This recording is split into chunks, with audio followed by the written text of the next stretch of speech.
हरे कृष्णा, राधे राधे। अब आपको आमल की एकादशी, जो कि फागुन माह के शुक्ल पक्ष की एकादशी है, इसकी व्रत कथा बताती हूँ। याद रखना, आंवला एकादशी व्रत रखने वाले जातक को मोक्ष की प्राप्ति होती है।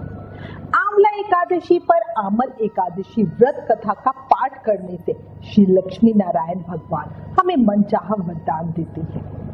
इस कथा के सुनने मात्र से हमें 1000 गोदान का फल मिलता है। पूजा करने के बाद इस कथा को जरूर सुने, प्रेम से, मन से, भाव से सुने। बहुत भावपूर्ण प्रसंग है। इस वीडियो में मैं आपको आमल एकादशी की 2 पौराणिक व्रत कथाएं बताती हूँ। आमल एकादशी की पहली पौराणिक व्रत कथा। एक पौराणिक कथा के अनुसार जब इस सृष्टि का सृजन हुआ तब ब्रह्मा जी भगवान विष्णु की नाभि से उत्पन्न हुए। उनके मन में जिज्ञासा हुई कि वे कौन है और उनकी उत्पत्ति कैसे हुई। इसका जवाब जानने के लिए वे भगवान विष्णु की तपस्या में लीन हो गए। ब्रह्मा जी की तपस्या से प्रसन्न होकर भगवान विष्णु ने उनको दर्शन दिए। विष्णु जी को देखकर ब्रह्मा जी भावुक हो गए और उनकी आंखों से आंसू निकलने लगे। वे आंसू उनके चरणों पर गिरे और उससे आंवले का पेड़ उत्पन्न हो गया। ब्रह्मा जी की तपस्या से प्रसन्न होकर विष्णु जी ने कहा कि आपके आंसुओं से उत्पन्न यह पेड़ और इसके फल मुझे अत्यंत प्रिय होंगे। भगवान विष्णु ने कहा कि आज से जो भी व्यक्ति आमल की एकादशी का व्रत करेगा और आंवले के पेड़ की विधि पूर्वक पूजन करेगा, उसके सभी पाप नष्ट हो जाएंगे और उसे मोक्ष की प्राप्ति होगी। ओम नमो भगवते वासुदेवाय नमः। आमल एकादशी व्रत की दूसरी पौराणिक व्रत कथा। एक समय 88,000 ऋषियों को संबोधित करते हुए सूत जी ने कहा, हे विप्रो, प्राचीन काल की बात है, महान राजा मद्धांता ने वशिष्ठ जी से पूछा, हे वशिष्ठ जी, यदि आप मुझ पर प्रसन्न हैं तो ऐसे व्रत का विधान बताने की कृपा करें जिससे मेरा कल्याण हो। महर्षि वशिष्ठ जी ने कहा, हे राजन, सब व्रतों से उत्तम और अंत में मोक्ष देने वाला आमल एकादशी का व्रत है। राजा मद्धांता ने पूछा, हे ऋषिश्रेष्ठ, इस आमल एकादशी के व्रत की उत्पत्ति कैसे हुई? इस व्रत के करने का क्या विधान है? हे वेदों के ज्ञाता, कृपया कर यह सब वृतांत मुझे विस्तार पूर्वक बताएं। महर्षि वशिष्ठ जी ने कहा, हे राजन, मैं तुम्हारे समक्ष विस्तार से इस व्रत का वृतांत कहता हूँ, ध्यान पूर्वक सुनो। यह व्रत फागुन मास के शुक्ल पक्ष में होता है। इस व्रत के प्रभाव से मनुष्य के सभी समूल पाप नष्ट हो जाते हैं। इस व्रत का पुण्य 1000 गोदान के फल के बराबर है। आमल की यानी आंवले की महत्ता उसके गुणों के अतिरिक्त इस बात से भी है कि उसकी उत्पत्ति भगवान विष्णु के श्रीमुख से हुई है। अब मैं आपको एक पौराणिक कथा सुनाता हूँ, ध्यान पूर्वक श्रवण करो। प्राचीन समय में वैदिक नामक एक नगर था। उस नगर में ब्राह्मण, वैश्य, क्षत्रिय, शूद्र चारों वर्णों के लोग प्रसन्नता पूर्वक रहते थे। नगर में सदैव वेद ध्वनि गूंजा करती थी। उस नगरी में कोई भी पापी, दुराचारी, नास्तिक आदि न था। उस नगर में चैत्रथ नामक चंद्रवंशी राजा राज्य करता था। वह उच्च कोटि का विद्वान तथा धार्मिक प्रवृत्ति का व्यक्ति था। उसके राज्य में कोई भी गरीब नहीं था और न ही कंजूस था। उस राज्य के सभी लोग विष्णु भक्त थे। वहां के छोटे बड़े सभी निवासी प्रत्येक एकादशी का उपवास करते थे। एक बार फागुन माह के शुक्ल पक्ष की आमल नामक एकादशी आई। उस दिन राजा और प्रत्येक प्रजाजन, वृद्ध से बालक तक, सबने आनंद पूर्वक उस एकादशी को उपवास किया। राजा अपनी प्रजा के साथ मंदिर में आकर कलश स्थापित करके धूप, दीप, नैवेद्य, पंचरत्न, छत्र आदि से धात्री यानी आंवले के वृक्ष का पूजन करने लगा।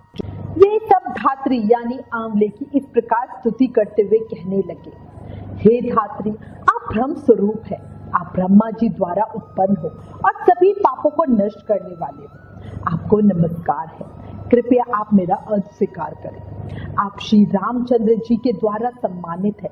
मैं आपसे प्रार्थना करता हूँ कि मेरे सभी पापों का हरण करो। उस मंदिर में रात को सभी ने जागरण किया। रात के समय उस जगह एक बहेलिया आया। वह महापापी तथा दुराचारी था। अपने कुटुंब का पालन वह जीव हिंसा करके करता था। वह भूख प्यास से अत्यंत व्याकुल था।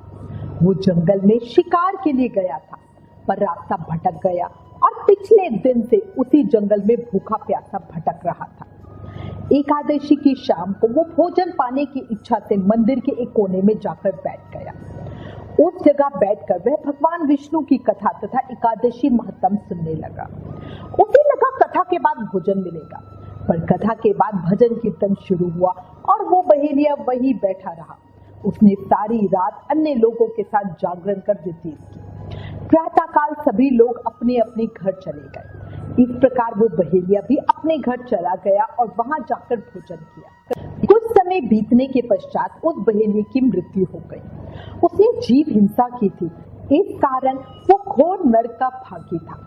परंतु उस दिन आमल एकादशी का व्रत तथा जागरण के प्रभाव से उसने राजा विदुरथ के यहाँ जन्म लिया। उसका नाम वसुरथ रखा गया।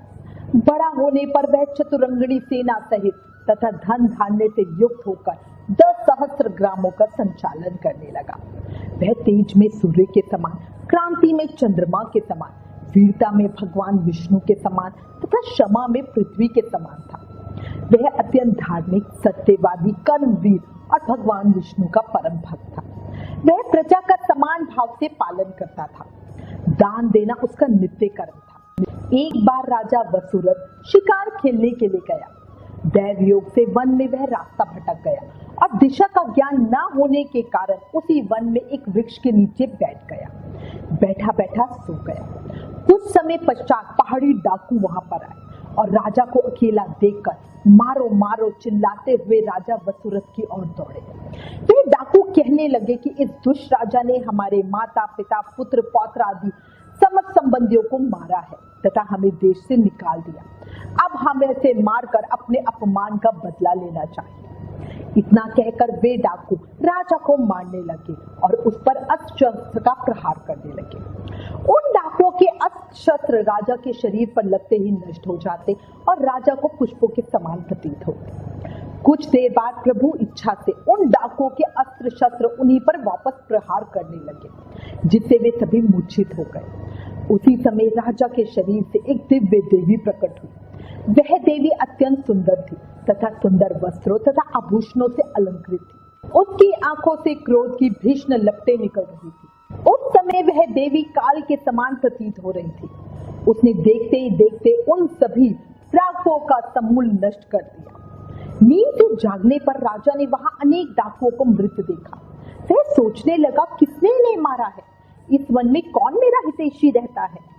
राजा वसुरथ ऐसा विचार कर ही रहे थे कि तभी आकाशवाणी हुई। हे राजन, इस संसार में भगवान विष्णु के अतिरिक्त तेरी रक्षा कौन कर सकता है? इस आकाशवाणी को सुनकर राजा ने भगवान विष्णु को स्मरण कर उन्हें प्रणाम किया। फिर अपने नगर को वापस आ गया और सुखपूर्वक राज्य करने लगा। इस घटना के बाद से राजा ने अपने राज्य से बाहर भी आमला एकादशी व्रत का प्रचार कराया।